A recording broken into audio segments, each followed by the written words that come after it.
గత కొన్ని సంవత్సరాలుగా ప్రతి కృష్ణాష్టమికి కూడా పిల్లలందరినీ కూడా ఐక్యం చేస్తూ ఉట్టి కొట్టడంలో కూడా ఒక ఆంతర్యం ఉంది. ఇది ఖచ్చితంగా ప్రజలకు తెలియాలి, దీని మీద ఒక స్పెషల్ ప్రోగ్రామ్ కండక్ట్ చేయాలని చెప్పేసి అయితే ఎప్పటి నుంచో కూడా రాజీవ్ అవార్డు గ్రహీత రామాయణం నాగసత్యం గారు అయితే మనతో ఉన్నారు. ఆయనతో మాట్లాడే ప్రయత్నం అయితే చేద్దాం. నమస్తే సార్.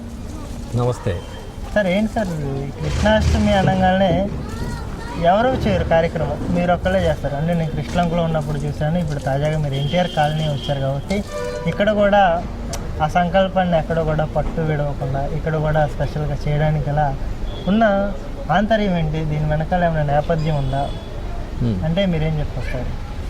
యాక్చువల్గా ఈ రోజున మనం రెండు రకాలుగా మనం చేస్తాం. కృష్ణుడు అనగానే యాదవులు గుర్తొస్తారు.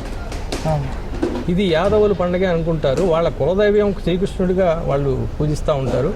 మిగిలిన కమ్యూనిటీలో తక్కువగా చేస్తారు. అంటే మేము ఎందుకు చేస్తున్నామంటే గత 12 సంవత్సరాలుగా 2012లో మొదలుపెట్టాం. ఈరోజు 2024 12 సంవత్సరాలుగా నిర్విరామంగా ఒక కరోనా టైంలో తప్ప మిగిలినంతా కూడా కంటిన్యూగా మేము చేసుకుంటూ వస్తున్నాము. ఇందులో రెండు రకాలుగా చేస్తారు. స్మార్తులు వచ్చేసి వాళ్ళు తిథిని బట్టి వాళ్ళు కృష్ణాష్టమి జన్మదినంగా శ్రీకృష్ణ జన్మాష్టమి చేస్తారు. వైష్ణవులు వచ్చేసి నక్షత్రాన్ని బేస్ చేసుకుని చేస్తారు. ప్రతి సంవత్సరం కూడా అలా ఒక 2 రోజులుగా వస్తూ ఉంటుంది. ఈ సంవత్సరం కూడా అలా వచ్చింది. ఆగస్టు 26వ తారీఖున సోమవారం మార్తలు దాన్ని తిథి బేస్ చేసుకుని వాళ్ళు నిన్న 26వ తారీఖున చేశారు. మేము 27వ తారీఖున వైష్ణవ దీని ఆచారం ప్రకారం నక్షత్రం అష్టమి నక్షత్రం బేస్ చేసుకుని మేము ఈరోజు కృష్ణాష్టమి జరుపుకోవడం జరుగుతుంది.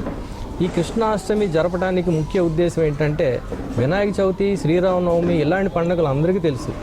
కానీ కృష్ణాష్టమిని ఓన్లీ యాదవులు చేయటం వల్ల మా దేవుడే అనటం వల్ల మిగిలిన కమ్యూనిటీ వాళ్ళు దూరంగా ఉంటున్నారు. కానీ ఇందులో మంచి సందేశం ఉంది. యువతనందరినీ ఒక చోటకి తీసుకొచ్చి, ఊరు అందరినీ ఒక చోట తీసుకొచ్చి వాళ్ళనందరినీ ఒక ఉత్సాహం పరిచి, అలాగే వేషధారణ, శ్రీకృష్ణుడి వేషధారణ, అలాగే గోపికా వేషధారణ, డాన్స్ ప్రోగ్రామ్స్ ఇవన్నీ పెట్టడం వల్ల అందరూ ఒక చోటకు వచ్చి చక్కగా వాళ్ళకు మనోభావాలను అందరినీ పంచుకుంటూ ఒకళ్ళొకళ్ళు మాట్లాడుకుంటూ ఐకమత్యంగా ఆహ్లాదకరమైన వాతావరణం ఇక్కడ ఏర్పడుతుంది. కాబట్టి అందరూ ఉత్సాహంగా చేస్తారు. మేము కూడా అదే ఉద్దేశంతో వాళ్ళందరినీ ఒక చోటకి చేర్చి మేమందరినీ ఆనందపరచడానికి మా ఉద్దేశం. ఇదే కాకుండా కృష్ణాష్టమిలో మంచి సందేశం ఉంది. ఈ రోజున యువత ఎలా ఉన్నారంటే తప్పుదారులు బట్టి రకరకాలుగా ఇచ్చేస్తున్నారు. వాళ్ళందరూ ఒక చోటకు వచ్చి మంచి సందేశంతో భగవద్గీత మనం చదివితే నిజ జీవితంలో కలియుగంలో మనం ఇప్పుడు ఏం చేస్తున్నాము, ఎలా నడవాలి, ఎలా మంచి చెడు నేర్చుకోవాలనేటువంటిది భగవద్గీతలో అన్నీ ఉన్నాయి. భగవద్గీత చదివితే మనం ఏం నేర్చుకోకల్లా, ఆటోమేటిక్గా అన్నీ నేర్పిస్తుంది అది. అలాగే అది భగవద్గీత చదవటం అలవాటు చేసుకుంటే యువత అంతరించిపోతున్నాయి. ట్రెండ్ మారింది, కల్చర్ మారింది. ఇప్పుడంతా కూడా ఇంతకుముందు త్రేతాయుగం, కలియుగం అని చెప్పేసి యుగాల గురించి మాట్లాడుతుంది. ఇదంతా టెక్నాలజీతో ముడిపడి ఉన్న యుగం కదా. ఈ టెక్నాలజీతో ముడిపడి ఉన్న యువతకి కోర్ వాల్యూస్ అంటే భగవద్గీతలో ఏముంది, ఇవన్నీ తెలుసుకోవాల్సినంత అవసరం ఏముంది? కాలానికి అనుగుణంగా ఇప్పుడు యువత మారిపోతున్నారు. కాలంతో పాటు పరుగులు పెడుతున్నారు, టెక్నాలజీని అందిపుచ్చుకుంటున్నారు కదా. ఈ యువత ఈ యొక్క ఇంత మంచి మాటలు ఎందుకు వినాలి, ఇవన్నీ తెలుసుకోవాలి. వినాయక చవితి వచ్చింది, అందరూ చేస్తున్నారు, మనం చేస్తున్నాం. ఒకళ్ళు 6 అడుగుల బొమ్మ పెడితే ఇంకొకరు 10 అడుగుల బొమ్మ పెడుతున్నారు, ఇంకొకరు 15 అడుగుల బొమ్మ పెడుతున్నారు. ఇక్కడ పోటీతత్వం పెరిగింది తప్ప ఆధ్యాత్మికత ఎవరిలో ఉంది చెప్పండి? ఆధ్యాత్మికత మీకు లేదు. ఏదైతే చందాలు వసూలు చేయటం పెద్ద మీరు అన్నట్టుగా ఎంత ఎత్తు విగ్రహం పెట్టాము, ఎంత సింధులు వేసాము, ఎంత ఎంజాయ్ చేసాము అనేటువంటిది ఉంది. కానీ భక్తి తత్వం అనేటువంటి తగ్గిపోయింది. అది మనం యువతకి తెలియజేయాలి. ఇప్పుడు శ్రీకృష్ణుడు ఏం చేశాడు, శ్రీకృష్ణుడు యొక్క చేసిన దాంట్లో మంచిది ఏంటి, అందులో భగవద్గీతలో ఏముంది, భగవద్గీత చదివిన వాళ్ళకి అర్థమవుతుంది. ఈ రోజున భగవద్గీత చదివితే మనం నిజ జీవితంలో ఏం చేస్తున్నాం, మంచి ఏంటి, చెడు ఏంటి, ఏది చేయకూడదు, ఎలా ప్రవర్తించాలి అనేటువంటి ప్రతి విషయాలు కూడా భగవద్గీతలో ఇప్పుడు యువతకి ఉపయోగపడే మార్గాలన్నీ కూడా అందులో రాయబడి ఉన్నాయి. అలాగే ఈ రోజున యువత అందరినీ ఒక చోట తీసుకొచ్చి ప్రయత్నం, ఇప్పుడు చదువుకున్నాడు, ఉద్యోగ ప్రయత్నంలో రకరకాలుగా వాళ్ళు ప్రయత్నిస్తూ ఉంటారు. అందరికీ ప్రయత్నించే ప్రతి వాడికి ఉద్యోగం రాదు. అలాగే ఆ ప్రయత్నం లోపం లేకుండా ఒకసారి ఉద్యోగం రాలేదని నిరుత్సాహపడకుండా వాళ్ళు మళ్ళీ ప్రయత్నిస్తూ ఆ ప్రయత్నం లోపం లేకుండా చేస్తూ ఉంటే వాడు సక్సెస్ అవడానికి అవకాశం ఉంది. అలాగే ఈ ఉట్టికి సందేశం అదే. ఉట్టి కొట్టాడు, లాగేటప్పుడు తాడులా పట్టుకుని లాగేటప్పుడు కిందకి పైకి ఉట్టి వెళ్తూ ఉంటుంది. ఆ వెళ్ళినప్పుడు అది ప్రయత్నం. ఎవరైతే దాన్ని అందిపుచ్చుకుంటారో వాళ్ళు సక్సెస్ అయినట్టు లెక్క. మిగిలిన వాళ్ళు సక్సెస్ అవ్వలేదని కాదు, మళ్ళీ ప్రయత్నించాలి.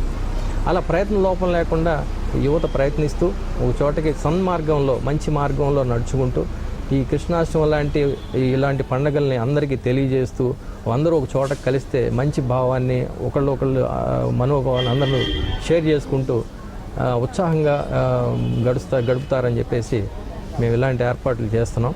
అలాగే యువత కూడా అందరూ ఉత్సాహంగా వేషాలు వేసుకుని పిల్లలు కూడా కృష్ణుడి వేషం, గోపిక వేషం, డాన్స్ ప్రోగ్రామ్స్ ఇట్లన్నాటికి ఈ సంవత్సరం కూడా చాలామంది పిల్లలు పేర్లు ఇచ్చి ఈరోజు మేము చేస్తాం అని వచ్చారు. అలా ముందుకు వచ్చారు. అలాగే ఉట్టి కొట్టడానికి కూడా చాలామంది పిల్లలు పేర్లు ఇచ్చారు. ఈరోజు వస్తున్నారు. వాళ్ళందరూ ఆహ్లాదంగా సరదాగా గడిపే కార్యక్రమం కాబట్టి ఇలాగే అందరూ కలిసిమెలిసి మనకు సమాజానికి మంచి జరగాలని కోరుకుని వాళ్ళగా తీర్చిదిద్దాలని చెప్పేసి మేము కూడా సంకల్పం చేశాం. అంటే ఇప్పుడు స్కూల్స్లో పిల్లలందరినీ కృష్ణుడిలాగా తయారు చేసి పంపించడం, ఒక ఫోటో తీయించడం, ఏదో ఒక అకేషనల్ని స్కూల్ కూడా ప్రమోషనల్గా వాడుకుంటుంది తప్పితే దీని యొక్క ఆంతర్యాన్ని, దీని వెనకాల ఉన్న పర్పస్ని మేనేజ్మెంట్స్ కూడా తెలియచేయలేకపోవడంలో విఫలమైపోతున్నాయి అని చెప్పేసి నా ప్రశ్న. దీనికి మీరేమంటారు? మీరు అన్నది చెప్పింది కరెక్టే. ప్రతి పండగకి ఏదో ఒక వేషం వేయించడం.